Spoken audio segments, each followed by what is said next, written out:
வணக்கம். இது நிசதம் வலையொலி. நான் தென்னன் மெய்மன்.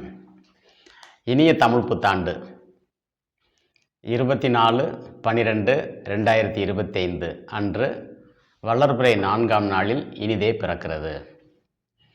அப்படியானா அதுக்கு ஒரு நாள் முன்னால் 3ஆம் பிறை, அதை எதிர்பார்த்தோம். இன்று 2ஆம் பிறை நாள்.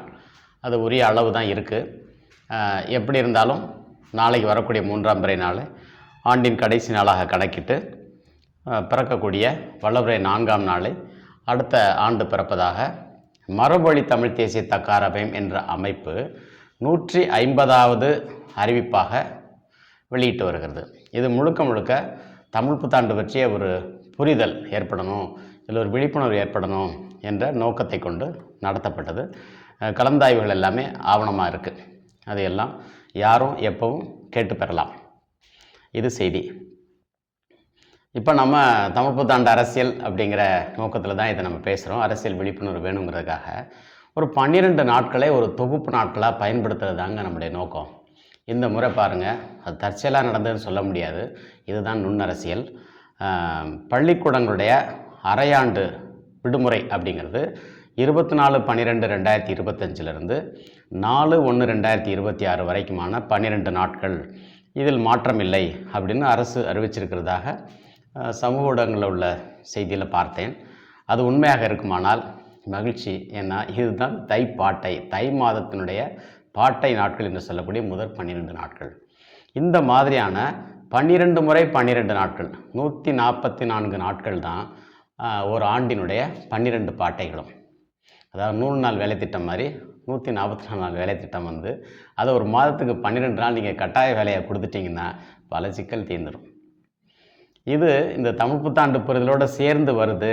இந்த பாட்டை தான் பாங்கியம், பாரத பாக்கியம் அப்படிங்கிறது அவங்களுக்கு புரிகிற மாதிரி நம்ம எடுத்து சொல்லணும். தமிழர்கள் வந்து பா அப்படிங்கிற ஒலிப்பை பயன்படுத்த மாட்டாங்க. அதனால் இது பாரத பாக்கியம்லாம் இல்லை, பாங்கியம் தான் இது. அதை இன்னொரு சிக்கலுக்குள்ளே போகாமல் பார்த்துக்கணும். இந்த 12 நாட்களை மீட்டெடுக்கிறதுக்கு என்னென்ன வழி இருக்கோ அந்த வழிகளை நாம் கையில் எடுக்கணும். குறிப்பாக இந்த திருப்பணி முறை, கோயில் திருப்பணிகளுக்கான இந்த சஞ்சாய வேலை முறையை இந்த 12 நாள் தான். அப்போ இந்த 12 நாளை மீட்டெடுத்தால் அது திரும்பும். அதே மாதிரி வலிமை மிக்க திரைத்துறை தன்னுடைய புறப்படப்பிடிப்புகளுக்கு அவுட்டோர் ஷூட்டிங்க்கு இந்த 12 நாளை உகந்த நாட்களாக ஆக்கி ஒரு அரசு ஆணை அந்த மாதிரி ஏதாவது வந்தால் அதுவும் பயன்படும். பிறகு நாட்டுப்புற கலைஞர்கள், இடப்பெயர்வு செய்கிற நாட்டுப்புற கலைஞர்கள், அவங்களுக்கு பயன்படும். எல்லாத்துக்கும் மேலே அரசியல் பரப்புரை பயணத்திற்கு உகந்த நாட்களாக இந்த 12 நாட்களை கையில் எடுக்கலாம். இது அரசியல். அப்போ இந்த வகையில் இந்த தமிழ் புத்தாண்டு புரிதலை நாம் வரவேற்போம். அனைவருக்கும் இனிய தமிழ் புத்தாண்டு நல்வாழ்த்து. பொங்கல், புதுப்பானை எல்லாம் இருக்கலாம். ஆனால் நாளைக்கு யாரும் பொங்க மாட்டாங்களே, தெரியாதே அப்படின்னா வீட்டில் பொங்கல் வச்சுக்கோங்க. இப்போ வைக்கிறது வீட்டு பொங்கல் தான். நாம் வழக்கமாக கொண்டாடுறதே வீட்டு பொங்கல் தான், நாட்டு பொங்கல் இல்லை. ஏன் இதை வந்து நாட்டு பொங்கல் சொல்லலைன்னா, அரசு அறிவித்து வைக்கலை. பஞ்சாங்கம் சொல்கிற நாளில் இன்றைக்கி தை மாதம் 14 15, அதாவது ஜனவரி 14 15 வரது பஞ்சாங்கம் தான் கணிச்சு சொல்லுது. ஆனால் பஞ்சாங்கம் என்ன சொல்லுது? உத்தராயண புண்ணிய காலம் தொடங்கணும். உத்தராயணம் போய் தொடங்கிருச்சு, நிழல் எல்லை தட்டிடுச்சு. இது திரும்பணும், அந்த நிமிரக்கூடிய நாள் வந்துருச்சு. இதைத்தான் நாங்கள் கணித்தோம். நாங்கள் செய்தது எல்லாமே நம்பிக்கையின் அடிப்படையில் வளர்பிறை 4ஆம் நாள் மாதப்பிறப்பு ஆண்டு பிறப்பு என்பதையும், சான்றுகளின் அடிப்படையில் 3ஆம் பிறை மாத கடைசி ஆண்டின் கடைசி என்பதையும் உறுதி செய்த பிறகு நாங்கள் பேசுகிறோம். இன்றைக்கு எங்கள்கிட்ட நூற்றுக்கணக்கான ஆயிரக்கணக்கான சான்றுகள் இருக்குது. பல அறிஞர்கள் சொன்ன கருத்துக்கு எங்கள்கிட்ட இருக்குது. எல்லாத்தையும் எடுத்து பேச முடியும். ஆனால் என்ன ஒன்றுன்னா, இதை அரசு அறிவிக்கலை, உள்ளூர் அரசு அதை பற்றி பேசலை. நமக்கு இப்போ அருகில் இருக்கக்கூடிய அரசு நமக்கு மாநில அரசு தான். மத்திய அரசு என்ன சொல்லுங்கிறதெல்லாம் நமக்கு யோசிக்கிற அளவு கூட நமக்கு வலிமை இல்லை. குறிப்பாக அரசியல் விழிப்புணர்வு மிக குறைவாக இருக்குது. அவங்களுக்கு இருக்கா அப்படின்னா அது தெரியல. அவங்க மெதுவாக தான் சொல்லுவாங்க. அது சொல்லட்டும், அது வரைக்கும் காத்திருப்போம். இல்லை, ஏமாறாமல் இருந்தால் போதுமானது. இப்போது இந்த தமிழ் தேசிய வழிகாட்டிகள் இதை பற்றி பேசுகிறாங்களா அப்படின்னா வெளிப்படையாக பேசுன மாதிரி தெரியல. அது தப்புன்னு நான் சொல்லுவேன். இப்போ இந்த தமிழ் புத்தாண்டுக்கு ஏதாவது ஒரு பேர் கொடுக்கலாம்னா இதை தமிழ் தேசிய தமிழ் புத்தாண்டுன்னே சொல்லலாம். அந்த அடைமொழியை ஏன் நம்ம கொடுக்குறோம் அப்படின்னா ஒரு பாதுகாப்பு கருதி.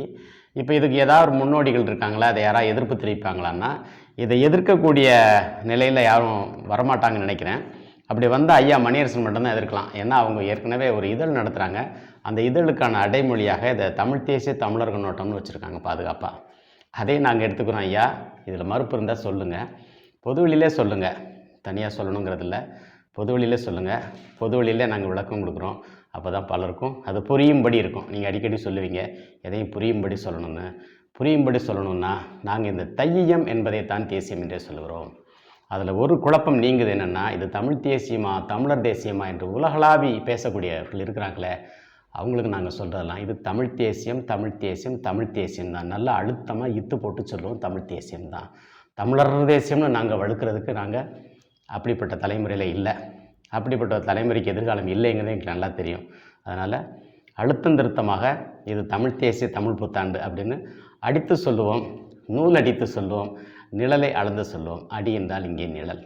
இந்த நாட்காட்டிக்கு நாங்கள் நாட்காட்டின்னு இட்டு போட்டு தான் சொல்கிறோம், நாள்காட்டின்னு சொல்லலை. தொடக்கத்தில் நாங்களே தெரியாமல் நாள்காட்டின்னு தான் தினமணி பயன்படுத்துகிற மாதிரி பயன்படுத்தினோம்.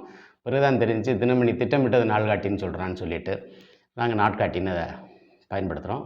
மற்றவங்களும் இப்போ இந்த சொல்ல நாட்காட்டி இட்டு போட்டே சொல்லலாம்.